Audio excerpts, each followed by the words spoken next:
હું મારી દીકરીને હવે ઘરે જ રાખીશ. હું ક્યાંય નહીં મોકલું. બસ બીજું કાંઈ નહીં. એ ભૂલ આખું જીવન બગાડી દેશે, પણ અમે તારી સાથે છીએ.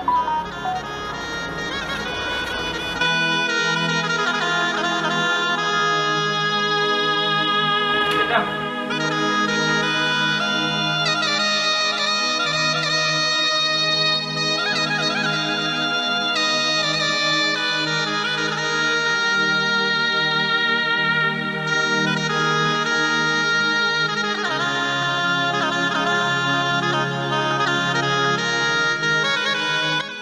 આરતી બેટા, હવે અફસોસ કર્યો શું ફાયદો? જે થવાનું હતું એ તો થઈ ગયું, અને હવે નવેસરથી જિંદગી ચાલુ કરવાની. બેટા, હજી તારા મા બાપ અમે બેઠા છીએ. તું જરા